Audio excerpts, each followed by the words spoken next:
El presidente del gobierno, Pedro Sánchez, ha dado sus primeras declaraciones públicas sobre José Luis Ábalos y Koldo García tras la entrada en prisión de ambos en el programa Café de Ideas. Sánchez ha calificado como mentiras las acusaciones de su exministro Ábalos contra él y contra el Ejecutivo y ha asegurado que no aceptará ningún tipo de chantaje. Una cosa es que efectivamente tuviera una confianza política en él, que la tuve, no la niego, es evidente, y otra cosa es que desde el punto de vista personal era un gran desconocido para mí,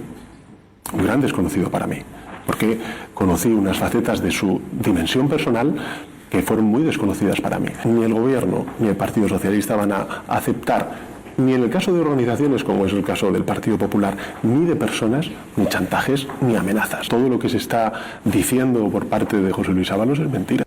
Pedro Sánchez ha recalcado que él ha pedido perdón y ha asumido su responsabilidad por la situación provocada por Ábalos y el también secretario de organización del Partido Socialista, Santos Cerdán.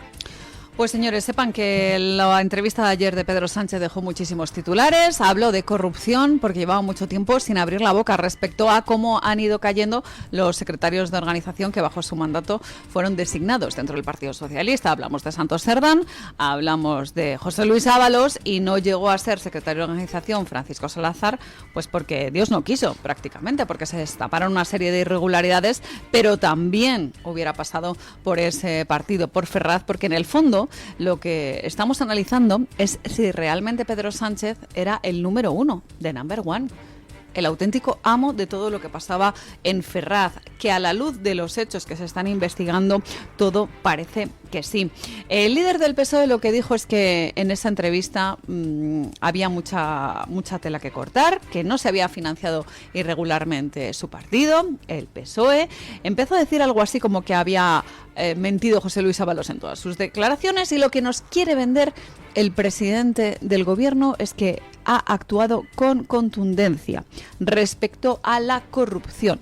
Es una cuestión que pone encima de la mesa una y otra vez, que existe tolerancia cero hacia la corrupción, pero claro, empezamos a ver todas las cosas que pone encima de la mesa José Luis Ábalos, como por ejemplo ese famoso pacto, el del caserío, esa reunión con Arnaldo Otegi en Bilbao para armar la moción de censura contra Mariano Rajoy. Pone encima de la mesa José Luis Ábalos las cuestiones relacionadas directamente con Begoña Gómez, esos tratos de favor y esos pactos con la negociación de diversas aerolíneas. También habría que poner encima de la mesa esa relación que tenía Begoña Gómez a la hora de conseguir ciertos contratos, el entorno de Barrabés, ya lo saben ustedes, el entorno del Africa Center, que era como se llamaba esa organización, que en el fondo no tenía nada absolutamente detrás, pero bueno, que ahí estaba para cobrar dinero. Y también ha dicho Pedro Sánchez en esa entrevista que había asumido responsabilidades, y lo decía de una manera orgullosa a la hora de hablar de José Luis Ábalos y de cómo, entre comillas, había intentado limpiar la casa. Decía que había asumido responsabilidades en tres ámbitos, no solamente apartando a esas personas de la organización, sino también de la dirección y tomando decisiones internamente. ¿Qué quiere decir esto? Pues señores, absolutamente la nada, porque lo que está intentando hacer Pedro Sánchez es lanzar el mensaje de que no hay corrupción en su entorno. Y es que esta es una de las cuestiones que más le preocupan a Pedro Sánchez, puesto que sigue sobrevolando la cuestión de la moción de censura, y directamente así se lo preguntó Gemma Nierga, la periodista catalana, a través de esa entrevista que, como les digo, y como dice Marshall McLuhan, a veces el medio es el mensaje, y que si hubiera hecho una entrevista a través de la televisión pública española, pero en Cataluña, es algo realmente revelador y que responde, de hecho, a las inquietudes, a las demandas de los secesionistas catalanes a la hora de seguir dando dinero a Cataluña y continuar pues con esta propaganda en torno al independentismo catalán. Y es que existe una vía catalana de televisión española que mantiene muy viva la relación entre el secesionismo catalán, el de Junts, el de Carles Puigdemont, y el socialismo de Salvador Illa. Ese independentismo que está haciendo su agosto con la televisión pública, con Radio Televisión Española, la Radio Televisión de José Pablo López, que además se nutre de diferentes producciones que vienen directamente de Cataluña, de productoras vinculadas indirectamente al secesionismo y que por tanto es muy importante. En fin, hablaremos de esto también, de esa conexión con Cataluña y de ese grito de auxilio de Pedro Sánchez, que estira la mano y también pide a los de Junts que le ayuden sea como sea.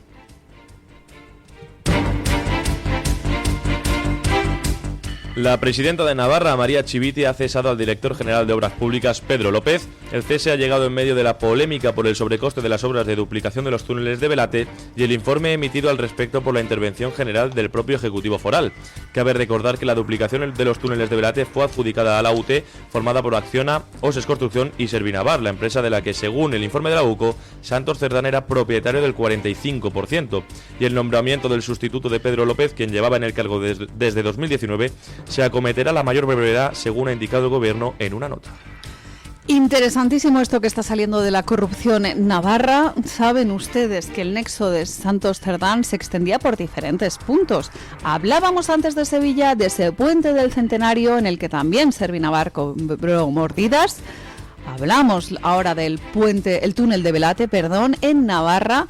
Ahora María Chivite, la socialista, quiere limpiar su gobierno cuando hay una conexión directa con esa corrupción presunta de Santos Cerdán, que le lleva al seno de Ferraz, concretamente. Pero no solo eso, hemos hablado de Sevilla, hemos hablado de Navarra y atención a la información que publica The Objective hoy, esa conexión con Aragón, con el Aragón de Pilar Alegría, pero sobre todo con el Aragón de Susana Sumelzo, una persona muy próxima a Pedro Sánchez, y hay una conexión que desvela este diario con Servinavar, ese nexo que habría entre la empresa familiar de Susana Sumelzo y esta entidad propiedad de Anchón Alonso, una persona muy próxima a Santos Cerdán, que sería quien estaba cobrando esas comisiones ilegales a través de la obra pública. Concretamente, lo que nos dice este diario es que la firma propiedad de la familia de la exdiputada socialista Susana Sumelzo abonó nada más y nada menos que 12.100 euros a la empresa de Santos Cerdán. Y qué casualidad que en esas mismas fechas, cuando se hizo ese pago de esos 12.000 euros, se había obtenido un contrato de nada más y nada menos que 1.300.000 euros a través del Ministerio de Transición Ecológica. En aquel momento estaba Teresa Rivera, la vicepresidenta ahora de la Comisión Europea, al mando de este ministerio, a través del cual pues se gestionaban, por lo que se ven, pues diferentes obras, diferentes acometidas y bastante cuantiosas. Estamos hablando, ya les digo, de 1.300.000 euros. ¿Cuántos ministerios están tocados presuntamente por esta red de corrupción? El Ministerio de Transición Ecológica también. El Ministerio de Transportes parece que era algo evidente, a la luz ya no solamente de las obras, sino también de la gestión de las mascarillas. En fin, tenemos que poner el foco en todas estas cuestiones y sobre todo en ese nexo entre el partido, hablando de Ferraz, concretamente del PSOE, y si ese nexo le llevaba directamente a la Moncloa, a la presidencia del Gobierno. El exasesor del Pedro Sánchez de Moncloa, Francisco Salazar, protagoniza denuncias de acoso sexual y actitudes machistas. Por ello, la portavoz del Gobierno, Pilar Alegría, califica de vomitiva su actitud. Mire, sobre la pregunta que me hacía sobre Paco Salazar, ¿qué me parecía la información, por supuesto, que hemos conocido también estos días y sobre todo las expresiones y las palabras que se han hecho públicas, vomitivas.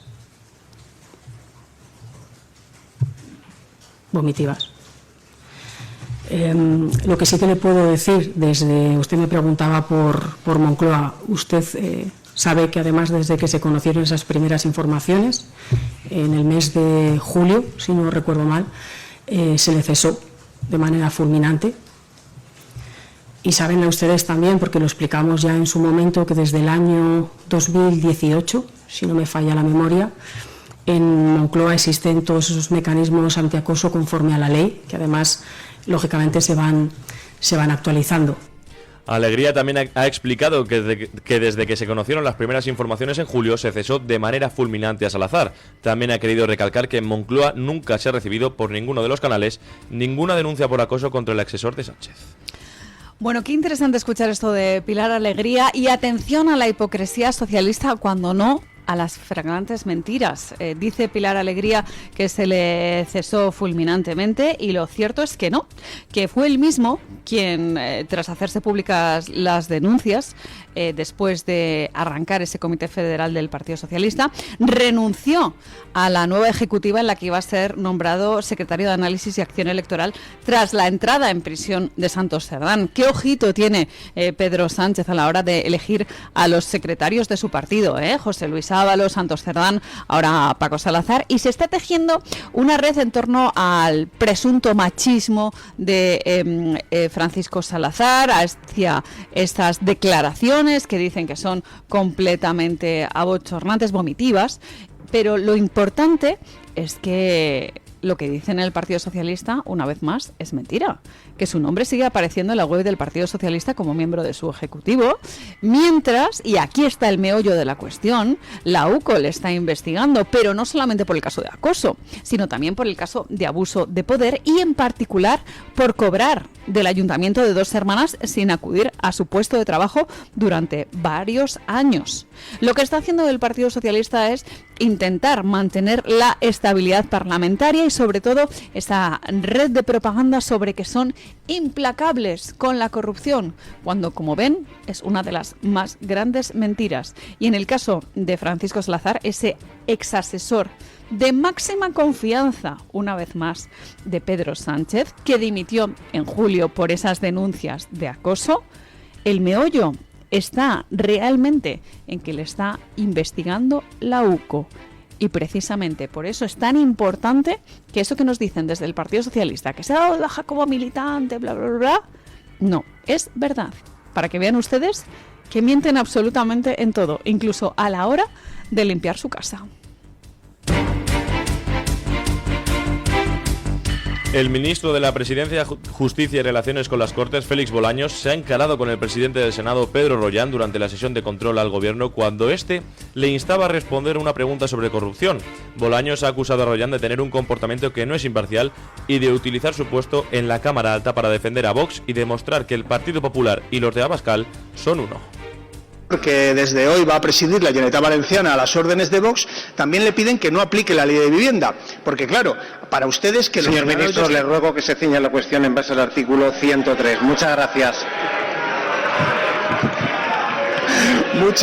Muchas gracias, señor presidente. Que intervenga usted en el debate también me motiva, para que este debate sea más dinámico. Señor ministro, yo tengo la capacidad de intervenir en el debate cuando lo considere oportuno. Así que le ruego, porque en base al artículo 103, que estoy absolutamente convencido que como la Constitución usted se la conoce al dedillo,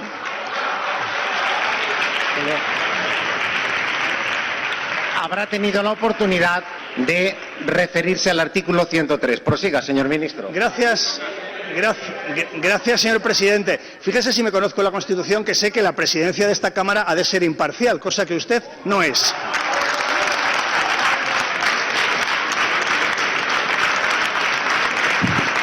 Y le digo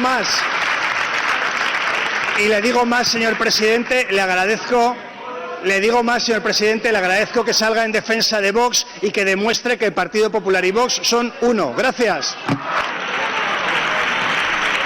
Bueno, les traemos hoy una mañana fina, escuchando a Pedro Sánchez, escuchando a Félix Bolaños. Quinto monta tanto. El portavoz del gobierno oficial y oficioso y el presidente del gobierno. Esto realmente es una anécdota de lo que ocurrió ayer en el Senado, pero sobre todo lo que evidencia es ese nerviosismo, el nerviosismo del ministro de Justicia, de, como les digo, el portavoz oficial y oficioso respecto a todo lo que está ocurriendo. No nos desviemos de los hechos. Esta reacción que tenía Félix Bolaños estaba en una pregunta, o respondía al origen de esta pseudo tangana, que es como se dice en el argot futbolístico, el origen estaba en una pregunta de la senadora de Vox, nada más y nada menos que Paloma Gómez, que era la que le preguntaba por esos casos de corrupción que acechan al Ejecutivo, que acechan al entorno de Pedro Sánchez. Y en su turno de respuesta, el ministro de la Presidencia lo que hacía es ignorar por completo el tema y se centraba en atacar al Partido Popular y a Vox por su acuerdo en la Comunidad Valenciana para permitir el nombramiento de Juanfran Pérez Llorca como presidente autonómico. Ya les digo que está muy nervioso el ministro de Justicia y tiene motivos para estarlo porque se ha convertido pues casi en el principal profanador de la independencia judicial, que no actúa como un ministro, sino que realmente lo que hace es proteger a los suyos y de hecho por eso se dice que está al servicio de Sánchez. En cuanto a lo que están perpetrando todos estos ministros del Ejecutivo en sus diferentes ámbitos, van a hacer que realmente el Estado democrático de derecho, que es lo que conocíamos hasta hoy, pues termine convirtiéndose en algo muchísimo más oscuro.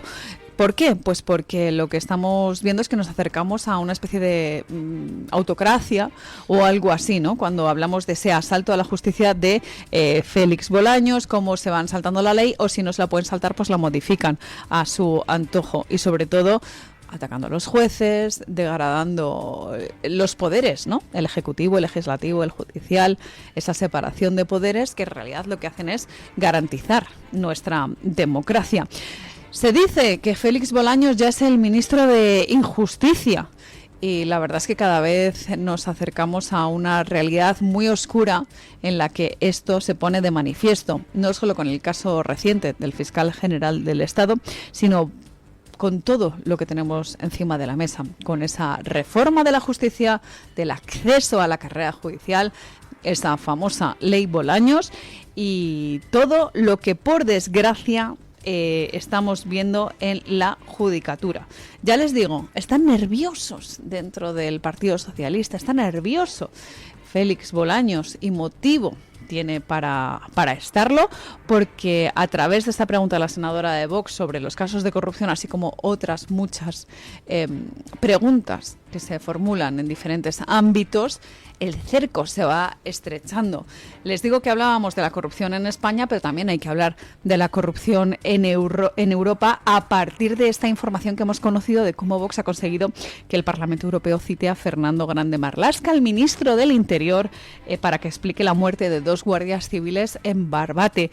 Mañana jueves tendremos la suerte de contar con Juan Carlos Girauta para que nos hable de este asunto, así como de un acto bastante curioso sobre el wokismo, o mejor dicho, el antiwokismo que está intentando llevar a cabo a través de su presencia en el Parlamento Europeo, Juan Carlos Girauta. Ya les digo, muchas cosas que les ponen nerviosos, pero vamos a abrir la página de información internacional, que también hay tela que cortar ahí.